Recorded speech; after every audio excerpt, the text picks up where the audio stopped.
Mañaneros, nuevamente con ustedes aquí desde un sitio muy especial en el corazón de Bogotá, en el centro. Estamos en Teatro TEA y estamos con Álvaro Rodríguez. Álvaro, ¿cómo estás?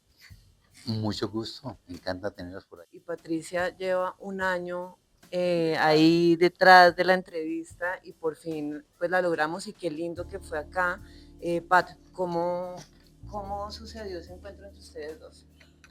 Bueno, yo conocí a Alvarito hace muchos años, yo no sé si él se acuerda, pero yo sí me acuerdo muy bien que vivíamos en la Candelaria, vivíamos muy cerca, como enfrente, y compartíamos básicamente la tienda donde uno compra las cosas pues para la casa o se toma una cerveza, Donde la tía, donde la y tía. claro, te conozco de muchos años. Y Lo ahorita que pasa pues es que sí, después nos hicimos ya más amigos. más amigos, exacto. Y sí, llevé un año persiguiendo a este hombre para esta entrevista. Muchas gracias, Alvarito, por tenernos hoy aquí en Casatea. Y bueno, vamos a hablar con él de qué ha sido toda su trayectoria en el teatro, en el cine, en la televisión. Claro.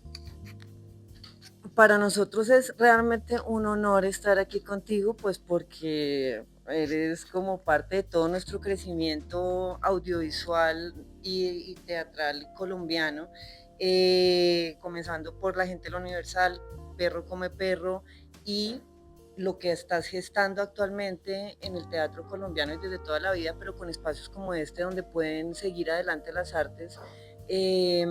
Vamos a hacerte algunas preguntas que definimos con Patricia.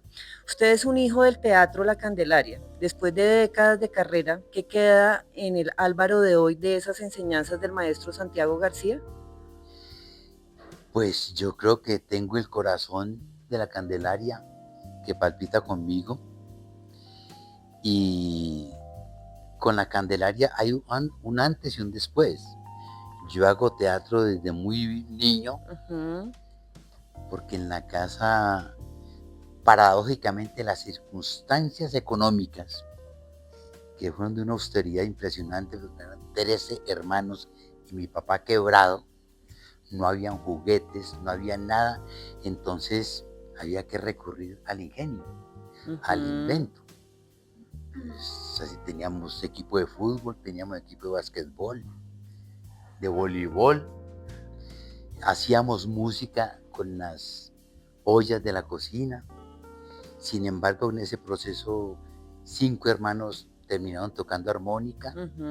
Tengo un hermano artista, Julián Rodríguez, que toca guitarra y trabaja con niños, ha hecho espectáculos hasta de 1200 niños con la temática pues de todo el problema del medio ambiente, y muy conocido.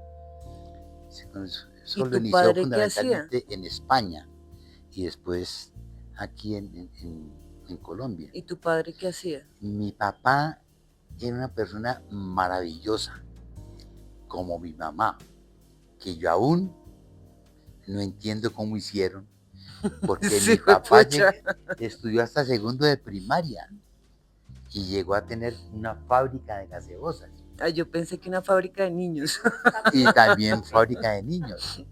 Sí, fábrica de gaseosas, la mejor, Víctor M. Rodríguez. Y claro, en esa época pues viene todo el desarrollo industrial y toda esta cosa, pues todas las pequeñas industrias regionales donde la infraestructura era muy mecánica, pues quebraron. Y mi mamá, con ese virtuosismo, empezó a coser y a sostenernos a todos. Y es que las Muy mujeres de antes difícil, sabían coser y cocinar, ¿no? Las de ahora no tanto. de todo. Y nos enseñaron de todo. Ella, por ejemplo, nos hacía los cortes de la camisa y nos las terminaba. Pero también aprendimos a cocinar, aprendimos a barrer, a trapear en la casa, que en la adolescencia que alguien pues, llegara a hacer reclamo, no, coja el trapero y hágale. Alvarito, tenemos aquí otra pregunta ya planteada previamente entre Violeta y yo. Se dice que el teatro es un acto de resistencia. Con esta sede Casatea, ¿cuál es el mayor desafío de mantener vivo un espacio cultural independiente en la Bogotá de hoy? El mayor desafío, pues uno fundamental, que es el invento, crear, crear arte. Nosotros practicamos la creación colectiva, que fue lo que yo aprendí en la Escuela de Arte Dramático y con la Candelaria y con Santiago García, que yo digo que es la justificación de mi existencia, porque ese man me despertó todos los tentáculos y esa necesidad de inventar, partiendo de la historia de uno, ¿sí? Que uno tiene que ahincar como en las raíces culturales para poder inventar, conocer el contexto social, el contexto político, toda la problemática de los seres humanos, indagar sobre los seres humanos, porque nosotros en los personajes se habla del ser humano, que es muy complejo, contradictorio, y uno se tiene que estar preguntando siempre. Entonces, García me enseñó cómo a descubrir esa historia del pasado, no dejarla de lado, sino venga para acá, todas esas problemáticas de la situación económica, de las circunstancias de mi mamá, del humor que se manejaba, que muy inteligentemente ellos le acolitaban a uno eso. En la casa siempre se mamó gallo. Y nos acolitaba todo este cuento del teatro. Inclusive cuando ella murió, destapamos ese escaparate que ella llamaba, y tenía un cúmulo de cosas de los personajes, del vestuario de los personajes que nos elaboraba en el colegio, porque yo en el colegio siempre hice teatro, desde niño estaba haciendo teatro.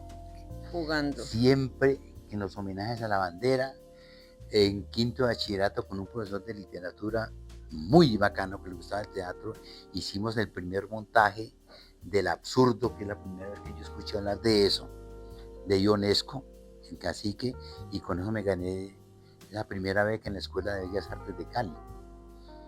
Entonces, todo este cuento, pues a mí el teatro me gustaba, nunca pensé que uno se pudiera dedicar a esto, eso era como una costura, ¿sí? Sino que me gustaba. Y me gustaba imitar cantantes, me gustaba inventar personajes, me gustaba mamar gallo, como siempre me ha gustado. Y eso fue como fundamental para el estudio de las artes dramáticas, para el estudio de las artes escénicas. Y como aquí confluyen todos los lenguajes, verbales y no verbales, la oralidad con la literatura, toda la vaina de la música, la plástica con la escenografía, con el vestuario, con el maquillaje. Entonces, hacer uno como conciencia de eso. Y con el maestro, que por eso te digo yo que para mí fue fundamental, porque viajar con García a Europa o cualquier parte donde había museos, empieza uno a degustar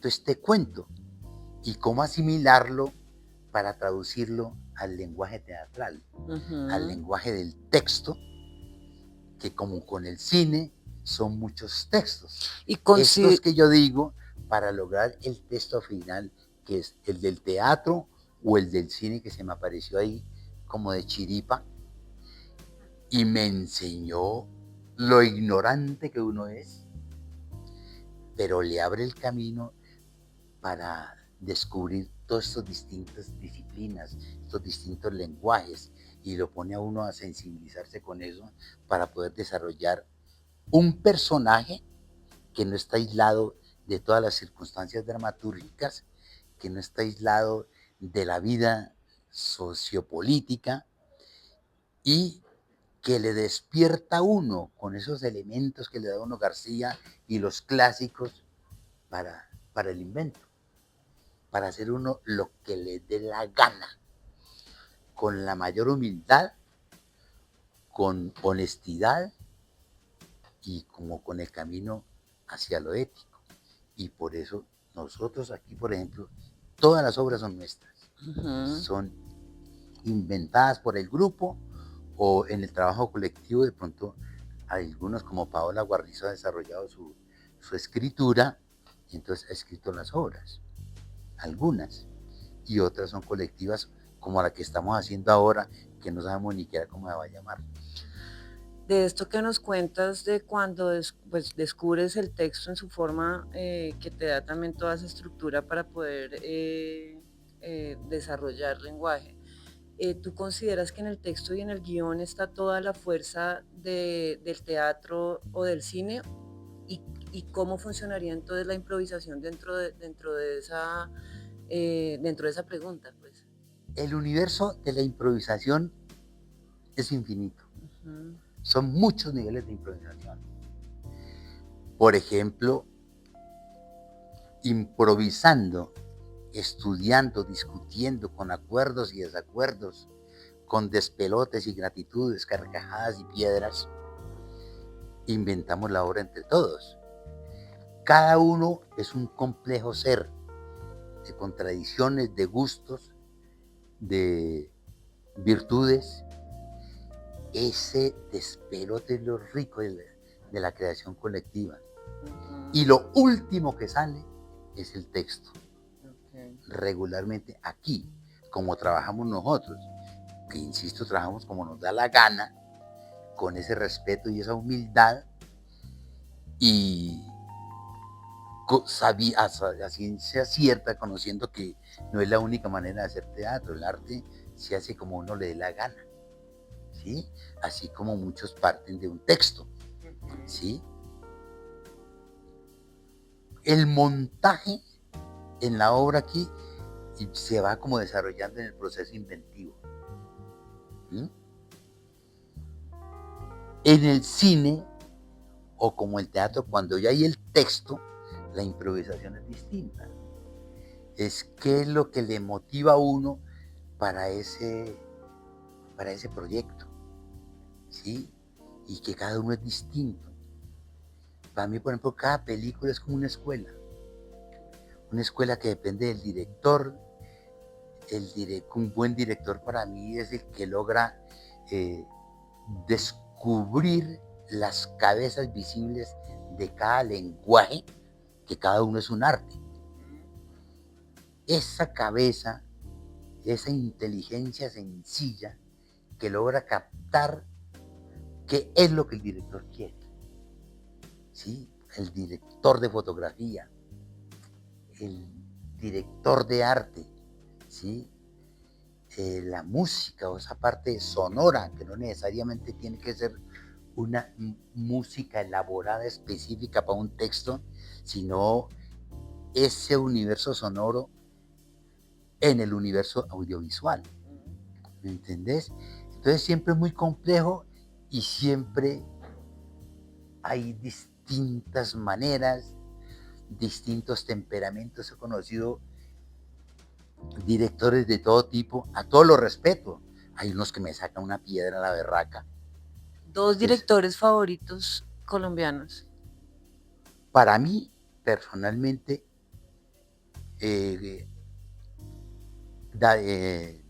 Aljure, uh-huh, y Carlitos, hijo de madre, qué pena. ¿Cuál Carlitos? No, pues Carlitos Moreno. Claro. Y entonces, que me parecen muy particulares, digo, no que sean los últimos, sino que me gustan mucho porque escuchan mucho. Uh-huh. Entonces hay una interrelación muy bacana. Uh-huh. Escuchan antes de explicarle a uno la esencia de las cosas. Y las pautas que dan, como que le dejan a uno abrir las puertas.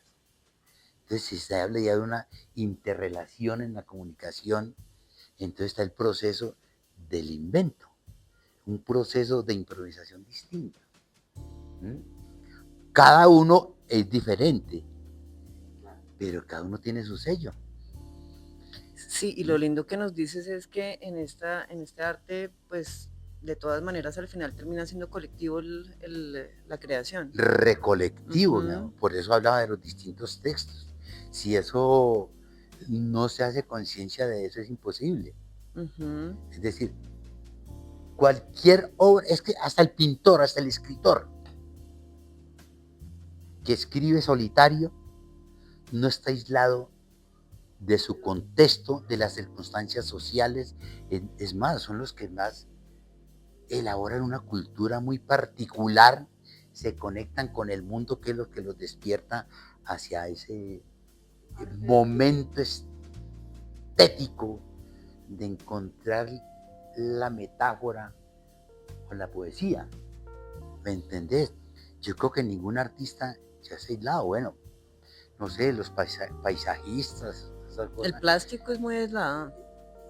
pero también se alimenta de todo. Claro, sería imposible, o sea, ningún, sí, ¿Me pues, entendés? sería imposible. Y mira que todos esos artistas plásticos que me gustan mucho, a mí me gusta mucho la pintura, incluso me han regalado elementos pensando que yo pinto, yo no pinto, que me gusta mucho, pero cada pintor tiene un nivel cultural impresionante y es la información que tiene de cómo recoge todo ese universo pictórico de los múltiples pintores, de los múltiples géneros, de los múltiples gustos, ¿sí? Que además es como en carambola los conecta con el mundo. Entonces... Y lo que dices tú, definitivamente la cultura propia juega un papel muy importante en la creación. Re importante, es muy importante porque eso... García era muy teso con esa vaina y es muy expreso en sus vainas teóricas. Esa vaina de estudiarse uno mismo, conocer su historia, de dónde vengo, porque cada lugar tiene un contexto cultural que se traduce hasta en la comida, la manera Todo, sí. de vestir, la música que escucha, toda esta cosa. Hay un determinismo geográfico. Sí, total, el Depende territorio si es clave. paisa o si es de la costa o si es del llano. ¿Sí? Eso genera, y en la vaina del colectivo se nota eso. Alvarito, qué importante todo lo que estamos hablando, porque es verdad que el arte no solamente conecta, o sea, están todas las artes conectadas, sino que a la vez conectamos todos también como sociedad. O sea, es un tejer infinito, como dices tú, ¿cierto? Hablando un poquito... perdóname que esa pequeña interrupción.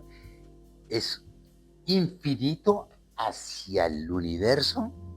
Sí. Hay unas interrelaciones intercontextuales, pero infinito en la individualidad. Eso, exacto. Porque el ser humano es muy complejo. Sí, es que la conexión es hacia adentro, porque el artista recoge internamente, no sé, lo manifiesta, o se vuelve y lo saca en su arte. Y además también es hacia el colectivo, como dices tú, porque nos conecta, por eso digo, entre artistas, todas las artes, pero también además con la sociedad como tal. Hablando un poco de tus personajes, que obviamente yo creo que todos recordamos al personaje icónico del teniente era teniente, ¿cierto? La gente de la Universal. Sargento Hernández. El sargento Diógenes Hernández. Pero además hay otro tipo de personajes que me gustaron o que me gustan también mucho, y es en esta película de un tal Alonso Quijano, porque justamente ahí también se conecta mucho con la literatura, ¿cierto? Con nuestro famoso Don Quijote de la Mancha, y el papel tuyo es genial. Yo quiero que nos cuentes un poco de todos esos papeles que has tenido. No hablemos todavía del teatro, sino de cine y televisión. Uno que tú digas, este fue mi favorito. Pues hay una especie de favoritismo en mucho, porque cada uno, como te digo, es una escuela. Entonces uno como que descubre con el tiempo que uno nació para buscar. Siempre para estar buscando, inventando, uno no sabe. Y cada proyecto se genera a partir de una estrategia. Por ejemplo, en este caso, Olivia Gómez, la manera como alude al Quijote es a partir de unos personajes comunes y corrientes que trabajan en una universidad. ¿Sí? Moderno, además. Porque el Quijote de un tal Alonso Quijano era un profesor universitario, que además se le corre el coco. ¿Me entendés? Y el personaje mío es también un empleado de la facultad de veterinaria y que son muy amigos. ¿Sí? Entonces, el pretexto para hablar del Quijote con su locura y con su maravillosidad inventiva, es ese cuento, este man que había como esa dificultad porque él tiene un lenguaje, ¿sí? Pero requería de trabajar en su terapia en torno al Quijote, porque era una vaina totalmente casi esquizofrénica. ¿Mm? Y el man le toca empezar a aprender textos del Quijote para poder establecer esa relación y que jugar un papel importante en su terapia. ¿Me entendés? Entonces, esa parte me gustó, me parece muy, muy creativa, muy sabia de parte de Livia Gómez. La manera tan simple y que se vuelve tan compleja para hablar del Quijote y que de alguna manera como que se habla de todo lo quijotesco que existe en esta sociedad, todo el universo de Sancho Panza, que se vuelve como en la práctica esa unión entre la ficción y la cotidianidad. Eso me pareció muy, muy grato. Y entonces, y en el proceso fue un poco complejo, porque a mí, cuando ella me dijo, Alvarito, yo estaba pensando en usted para Sancho Panza, ¿se deja engordar? Sí, no, claro, me vale huevo, yo me dejo engordar. Mi mejor amigo es un poeta, además médico bioenergético, y yo hace muchos años no me tomo ni una aspirina, y yo acudí a él. ¿Cómo hago para engordarme sin que tenga problemas de salud? Porque a mí me gusta estar muy bien, poderme tomar mis tragos tranquilos, sin que el guayabo me vaya a matar, aunque hay guayabos muy berracos. Pero él me enseñó. Qué buen médico. Deje el aguardiente en la cagada. Yo me levanté con aguardiente. Lo que le vaya a invertir al médico, métaselo a un buen licor. El cuerpo es su termómetro. Mire cuál es el licor que más le causa daño. Y efectivamente, toca es meterle a un buen traguito. Y el problema es económico, ¿me entendés? Pero entonces, en ese sentido, me iba a enseñar cómo a engordar sin que tuviera tantos problemas este cuento. Pero entonces un día, pum, me llama Livia. Si Alvarito, no se vaya a dejar engordar. Y ¿cómo así? Y no, porque es que no es Sancho Panza. No es el Sancho Panza tradicional. Pues. Sí, el tradicional ¿cómo es que llama el autor de Quijote? De Cervantes, de Cervantes. Y no es eso, no, porque este es un empleado. Colombiano ahí que hace de Sancho Panza para ayudarle al otro. Ah, bueno, vale. No, déjese como esté. Entonces es una vaina muy tenaz, ¿me entendés? Y cómo aprende uno en el camino, a partir de unas sabidurías que va generando gente genial, como en el cine o como en la literatura. Empiezan a descubrir cosas esenciales de los seres humanos y las problemáticas y las estrategias para elaborar su arte. Vamos a darle contenido de valor a toda la gente que te ama y es a esos estudiantes de teatro y pues actores para cualquier escenario. ¿Tú qué les recomendarías? ¿Qué libro les recomendarías leer en su proceso de creación temprana? Vea, eso es muy complejo, porque yo sinceramente no creo ni en métodos, ni en reglas, ni nada de esas cosas. En el arte en general. De acuerdo. Entonces es una cosa muy tenaz. Es muy importante descubrir que el arte es inherente a los seres humanos. Que el arte, sin el ser humano, no existe el arte. Que todo el mundo tácitamente tiene elementos, ¿sí? Así como se canta en el baño, que siempre lo digo, como se trabaja la plástica, por eso el espejo en la casa, yo que me pongo, cómo combino los colores, las texturas, que el maquillaje, todo es un trabajo de la plástica. Otra cosa es que la gente se dedique a eso, como la sonoridad. Inclusive ahí entra todo lo que decimos, esta carreta de las raíces culturales. Despertar su sonoridad a partir de ese determinismo geográfico. Esa responsabilidad con su raíz es lo que te conecta con el mundo. Es una bien impresionante. Carlitos hablaba mucho de eso. Habla de tu aldea y te conectarás con el mundo. Entonces, si te querés conectar con el universo, péguesele a sus raíces. No hay otra posibilidad. Y eso lo enseñan todos los clásicos. Es clave, y nos lo dijiste en la primera pregunta también, que una de las cosas por las que amabas la Candelaria es eso, es un poco, bueno, pues ahí es como, no el génesis muisca, pero sí como el punto importante territorial donde los muiscas comenzaron a expandirse en Cundinamarca y en Boyacá. ¿Qué ha pasado con toda esa cultura? ¿Tú dónde naciste? Yo soy de Sevilla Valle. Sevilla Valle. Tú eres de Sevilla Valle y aquí te teníamos como... ¿Qué lugar de Sevilla Valle siempre llevas en el corazón? Pues hay varios, la rumba. No es mentira, la geografía.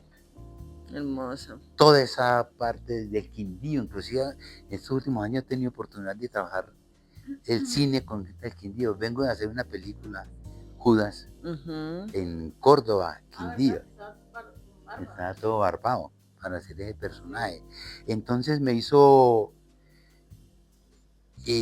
recordar desde la infancia todas esas historias de los abuelos, de los duendes, de los fantasmas, y esa mezcla con la historia de la violencia, una vaina impresionante.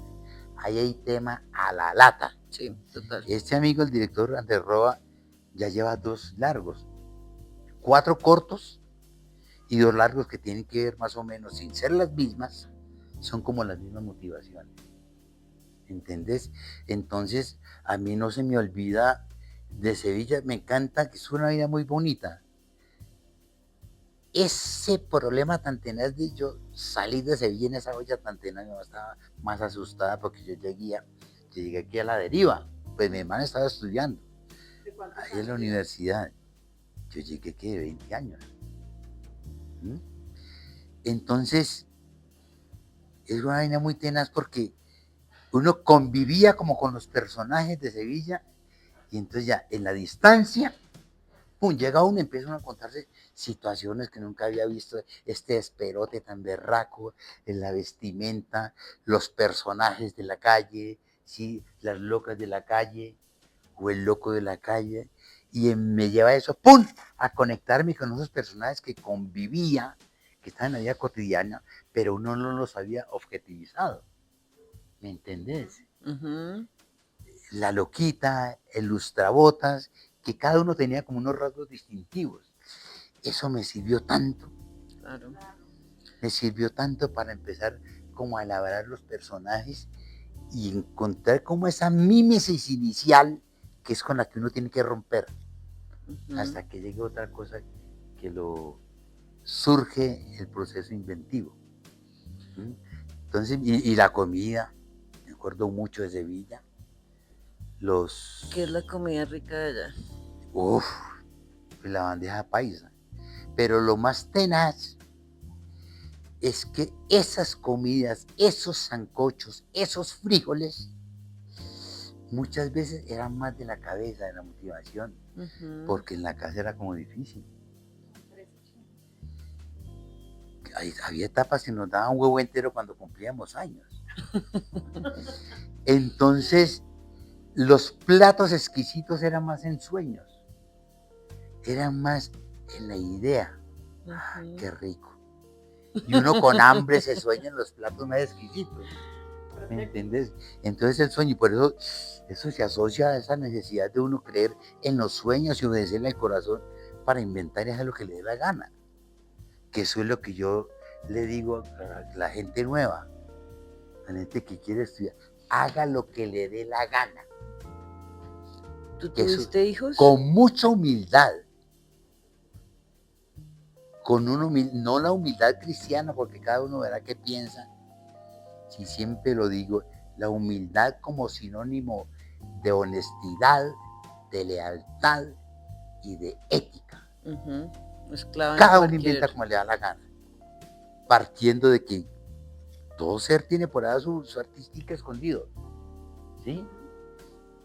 Todo el mundo tiene su escondido, que en la práctica, en los juegos y en las rumbas, si en Ahí las es donde mismas mejor casas sale a la luz todo. hay gente que es mamagallista, Sí, el bailarín, el conversador, el mamón, todos los personajes están en todas partes. El poeta, seguro, el que recoge todas esas historias que hablábamos con todos esos mitos de los duendes y los fantasmas.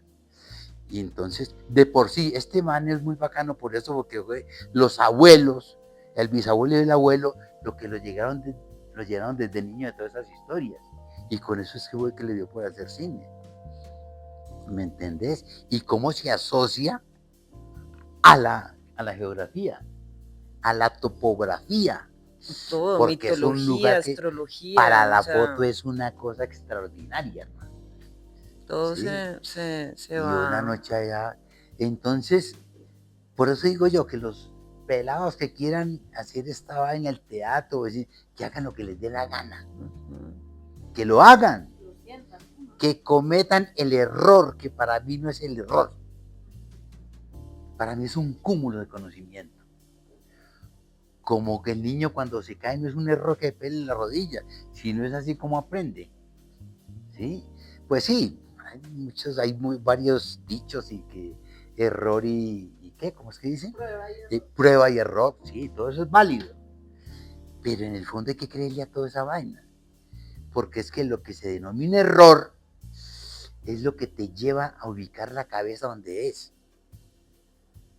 Por eso rigo la improvisación, el desconocimiento, el vacío.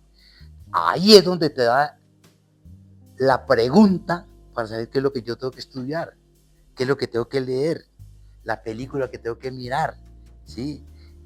El profe o el man conocedor de ese tema que venga y nos eche una carreta. Por eso te digo yo, todo es colectivo. El universo colectivo de esos personajes solitarios en su arte, como el pintor, el escritor, esos están conectados con el mundo entero. De acuerdo. Sí, son unos berracos. Pues.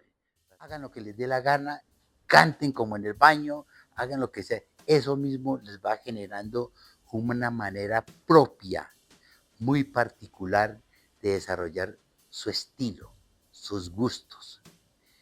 Te levanta las antenas para ver qué es lo que quieres ver. Uno ve y le presta más atención a lo que más le gusta. Y clave lo que acabas de decir en todas las artes, de desarrollar su estilo, su propia y única forma de comunicarse con el universo entero. Álvaro, contémosle a la gente qué está pasando aquí en el Teatro TEA, qué se está programando, qué se está moviendo, cuándo lo abren, qué compañías tienes acá, cómo funciona la cosa para la gente que está buscando teatro en Bogotá. Primero que todo, sin conflicto no hay drama. Armar este espacio ha sido un camello. Pero existe ese sueño, esa utopía que me encanta. Sí, ese sueño, ese anhelo de hacer una cosa y que te pone a caminar. Y resulta sabrá mandar que qué obra o qué película o qué escritura, qué poema, qué canción. Entonces, esto lo hicimos nosotros mismos. Eso ha sido un camello. Yo hice un préstamo inicialmente, es que para una cuota inicial de un apartamento. Y pum, apareció este espacio que lo encontró un amigo del grupo y no vale huevo, pan. Y algo que tenía yo como de televisión para construir la sala. Pues un sueño que yo tenía toda mi berraca vida. Y bueno, esa vaina con el dinero lo hablamos después, pero como que en el fondo a la filosofía del dinero le cargo bronca. No quiere decir que uno no quiera vivir bien y que sus hijos No, estén y es igual que lo todas las mejor. otras artes, es delicioso también. Sí, ese cuento. Pero entonces, como por la formación en la Candelaria, la necesidad de irradiar hacia los lugares que lo motivan a uno, se hacía, en cualquier lugar se metía. Con Guadalupe estuvimos hasta en los lugares más insólitos. Barrios, en el campo, en la montaña, en la vaina. No, esa vaina de que simplemente me hizo acordar mucho de este dramaturgo, director de Peter Brook, inglés. Eso es que hay una carreta muy larga sobre eso, que man cogía los clásicos y en cualquier hueco los presentaba. Yo tuve la oportunidad de conocerlo. Entonces es eso. El arte es para todos los públicos, es universal. Entonces, y de esa manera te asocias con los distintos lenguajes, los distintos seres, los distintos saberes, ¿sí? En los foros, la manera como habla un indígena, la manera como habla un campesino, la manera como habla un universitario, eso es una berraquera. O la experiencia que tuvimos con la caída de las águilas en la época de los acuerdos de paz en las zonas veredales, que hicimos una función que a mí jamás se me olvida. De esa sola función hay carreta como por 3 días, donde había gente de la ONU, donde había guerrilla, donde había soldados, donde había policía, donde había paramilitares, donde habían campesinos, donde había indígenas y todas esas cosas. Y todo ese oro con un espacio armado por los guerrilleros que estaban entregando las armas en una especie de cancha de basquetbol y todo improvisada. Eso fue en Antioquia. Es que estuvimos en Antioquia, en el Chocó, en Córdoba. ¿Cómo es que llamaba ese pueblito? Ahorita de pronto me acuerdo. Pero eso fue, llegamos allá y el comandante ahí, ¿qué necesitan?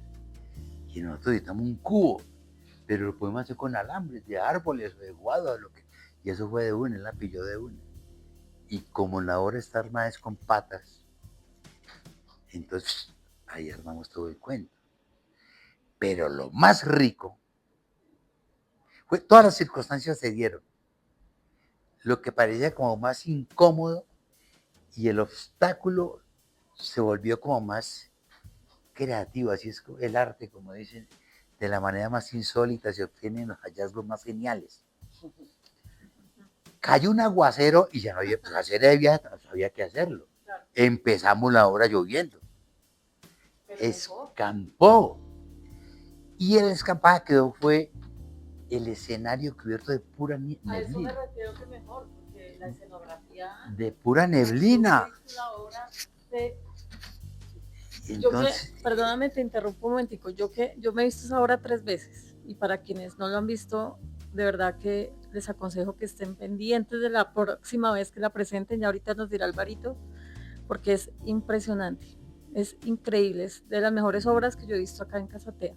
Y de una vez quiero aprovechar para decirle a la gente que no ha visto a Alvarito actuando en teatro, sino solamente en películas, que por favor no se lo pierdan en el teatro, que es espectacular. Pero entonces ahora que nos cuentas esa historia y que yo que ya conozco la obra, me imagino después de la lluvia como quedó el escenario y digo, pues quedó, mejor dicho, mejor imposible. Y otra cosa... El foro. ¿El qué? El foro. El foro. El foro, el diálogo después. Porque son muchos estamentos. Sí. Gente que lagrimeaba, gente que estuvo en el despelote de huir de la masacre del Salao. De pura chispa se salvó, porque la motivación de la obra es la masacre del Salao. Que además no tiene bala ni tiene sangre. Es como el conflicto humano. Y en ese foro, no, por eso te digo yo, esa experiencia fue maravillosa, muy compleja, con decirte que en esos días era el último momento de entregar las armas.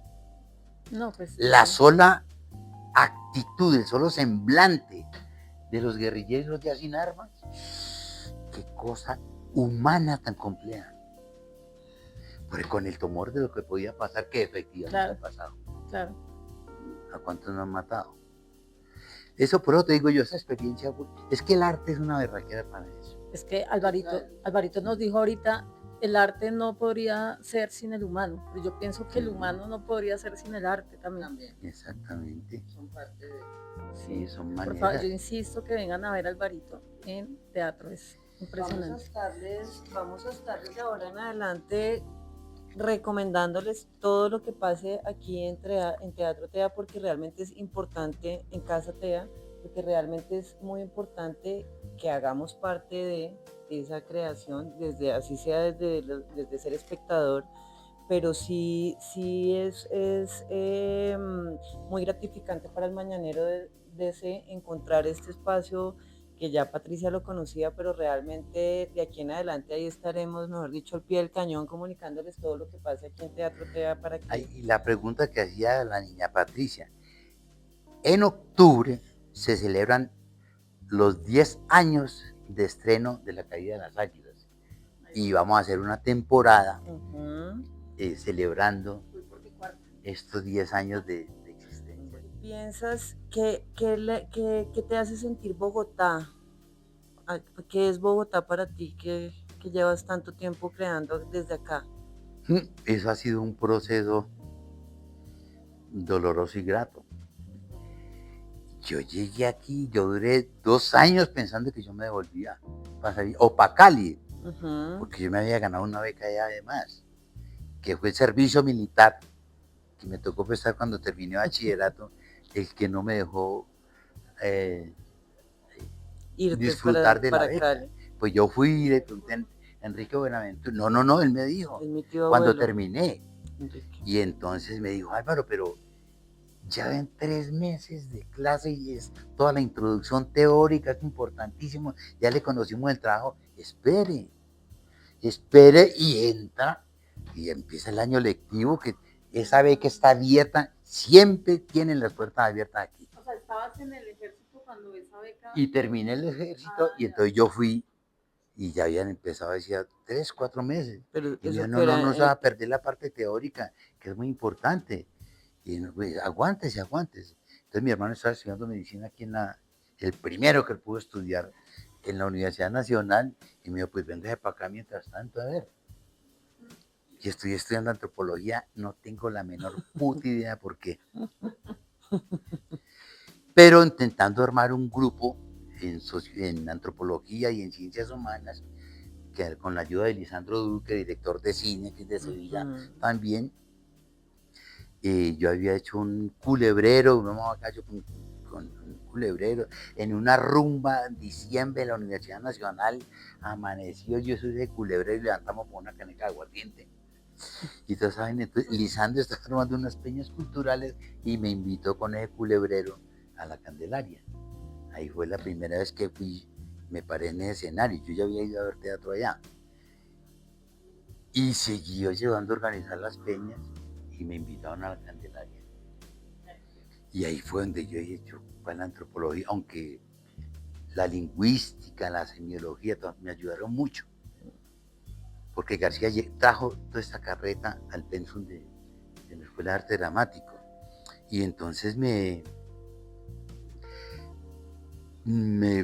empecé a participar, me invitaron al grupo, me retiré de antropología y me puse a estudiar arte dramático, que afortunadamente la dirección era de Santiago García.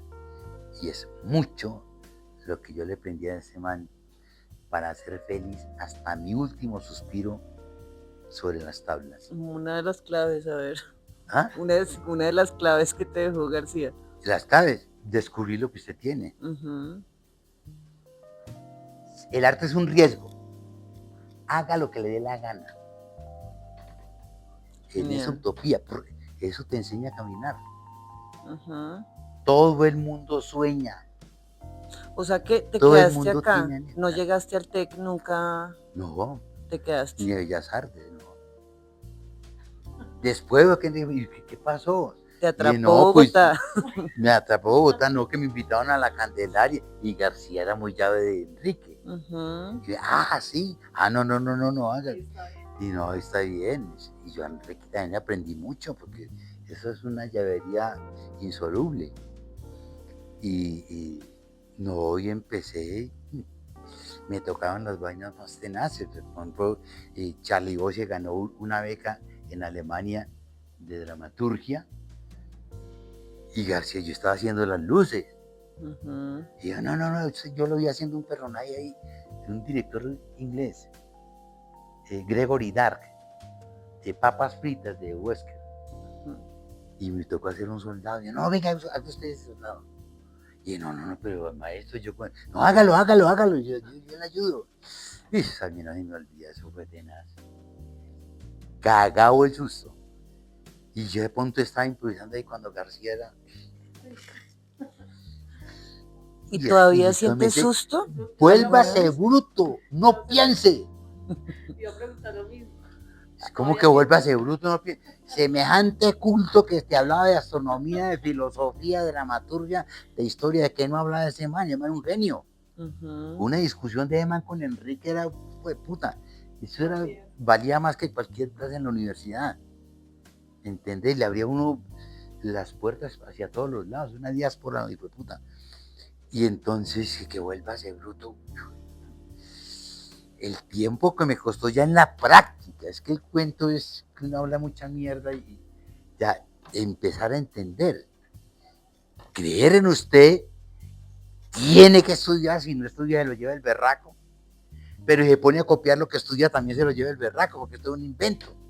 ¿Qué hace con toda esta nota más de para el cuarto de San Alejo, como decía, para darle espacio al invento? ¿De qué manera hacer alusión a ese universo? Eso era entenderlo en la práctica, hijo de madre. Ya cuando más o menos lo pillé, la dificultad, porque no es que uno encuentre la solución, no, esa solución es una búsqueda perenne. Personal, además. Una búsqueda de siempre. Tus personajes, ¿tú cuál consideras que es la forma en que tú hablas de que te abrían el universo para tú ir a descubrir? O sea, ¿qué hace que un maestro te muestre el camino? No, pues García haga lo que le dé la gana. Es que no te digo, vuelvas de bruto, no piense. Semejante cultura. Es como así. Y después ahí entendí la vaina que se invento. Usted no se puede parar en el escenario a hablar de lo que ha leído. Usted no es filósofo, ni es historiador. Es como, por eso a mí me cuesta trabajo, pues ya más o menos lo he manejado, dictar talleres de actuación. ¿Me entendés? La vaina de la formación artística es un camello. Porque yo como así, la experiencia mía, ay que la experiencia. Entonces yo cómo hago para transmitirle a un pelado y a transmitirle los vicios que yo tengo. Qué problema tan berraco. Entonces, ¿cómo valerse de la experiencia? ¿Cómo transmitirla? Pero para despertar el artista y el poeta que cada uno tiene sentado en su corazón. Porque nadie va a actuar lo mismo que yo. Es que cada uno descubra lo suyo. Y ahí el problema. Por eso he tenido problemas, discusiones y vainas con gente de escuela. Que no es negarla. Pero entre el arte y la academia hay un roce en berraco. Sí. De cómo recibir esta información, pero es invento. Porque la academia tiene muchos lineamientos que a veces opacan la creación personal. Sí, o cuando te dicen, o los profesores que dicen, no, usted no sirve para eso. Pues para eso vine a estudiar. Claro. Es decir, cómo recibir esa información que además tiene que ser práctica, pero para hacer lo que te dé la gana. ¿Sí? Y hacer lo que te dé la gana implica humildad, implica mucha ética, mucha honestidad. Porque hacer lo que le dé la gana, pero para inventar. La vaina de hacer lo que le dé la gana es una vaina libertina. Es ganarse la libertad. Es que ganarse la libertad es un camello. Pero yo es que quiero preguntar, porque yo hace unos años, no me acuerdo cuántos, que abrieron una convocatoria aquí en Casatea justamente para esos talleres, que de hecho mi hijo vino a dar aquí, que finalmente no continuó. Pero entonces, ¿esos talleres de formación ya no están en Casatea o continúan? No, sí, lo que pasa es que tratamos de hacerlo es en convocatorias, que nos damos una convocatoria con el ministerio, con IDARTES, chuncho, entonces invitamos a la gente. Porque la gente que regularmente viene aquí es gente de escasos recursos, ¿entendés? Entonces, si lo hacemos constantemente cobrando, mucha gente no puede. Mientras que con el ministerio o con IDARTES podemos coger un grupo de gente y empezar a experimentar con ese cuento. Y por eso, como esto es una vaina fundamentalmente práctica, casi siempre terminamos con un montaje. No siempre, terminamos como un montaje. Y es ese proceso que tiene que llevar a que entienda la gente que el arte es un hecho fundamentalmente práctico. Y esa práctica es la que te da los vacíos. La pregunta, que es la más complicada, identificar la pregunta. Es la parte más complicada. La respuesta cada uno tiene la suya. La pregunta, lo que decía, ¿qué es lo que tengo que estudiar? ¿Cómo es el tema? ¿Sí? Que eso es muy clave para un personaje. ¿Cuál es la temática? ¿De qué se está hablando? Si no estamos hablando de los seres humanos, ¿de qué estamos hablando? Entonces, ese es el cuento, ese universo de conflictos tan berraco. Álvaro, yo creo que tenemos tela para cortar toda la que queramos. Sería muy chévere si tú nos lo permites seguir entrevistándote una vez al mes para que nos cuentes toda la vida. Hay algo muy bonito que has dicho constantemente durante la entrevista y es ética, honestidad y humildad, que yo creo que en el proceso creativo y en cualquier proceso humano son claves en los negocios, en el amor, en la amistad, en la creación. Entonces yo te agradezco mucho por eso, pues me las llevo esas 3 banderitas para la casa. Y bueno, no, realmente un placer tener este primer encuentro contigo. Ojalá nos permita seguir esculcando en todos esos cajones que tienes tan maravillosos. Yo no sé si Pat, tienes alguna otra pregunta para este momento. No, simplemente que Alvarito nos diga, pues sobre todo para invitar a la gente, cuándo es la próxima obra, qué fecha, qué horario, para que estemos ahí como pendientes y podamos venir también a... Esta semana, jueves, viernes y sábado, esta y la próxima semana se presenta Enajenados del grupo ¿qué? Biosaimo, ¿cómo se llama el grupo? La Esfinge Teatro. ¿La qué? La Esfinge. Ah, la Esfinge Teatro. Aquí, como decía, siempre se le abre espacio a los grupos alternativos, los grupos que no tienen sala. Y en la última semana de mayo vamos a presentar, durante 2 semanas, una de las últimas obras que hicimos que es Mayucuna, que traduce ríos en quechua, y es con toda la problemática del medio ambiente. Muy chévere. Y que la hemos ido armando también en todo este Entonces, proceso. 14, 15 y 16. Esta semana y la otra semana Enajenados. De Esfinge Teatro. La última semana, que no sé exactamente, la última semana 29, y la primera 29, 30 y 31 de mayo. Eso. Sería... Las 2 semanas, jueves, viernes y sábado, Mayucuna. El 17 al 23 está el festival. Ah, el festival. Igual vamos a pasarles la programación, como les dijimos, semanalmente de Casatea para que estemos acá, sí que sí. Y que miren en las redes. En todas partes está toda la programación y todos los acontecimientos que llevan a cabo aquí. Y eso es @Casatea. @Casatea. Perfecto. Máster, un placer, de verdad, este primer encuentro. Esperamos estar ahí detrás de tus enseñanzas. Bueno, las enseñanzas de don Álvaro. Y pues, ojalá los próximos encuentros sean una intercomunicación de preguntas y de cosas. Sí. Nos vamos a ir soltando, estamos, claro. Pero ahí vamos a estar detrás de esas charlas contigo, así que sí, muchas gracias, Álvaro. Y aquí siempre los esperamos con brazos, corazón y telón abierto, que es nuestro lema. Mañaneros, ahí les dejamos esta perla colombiana. Nos vemos la próxima semana.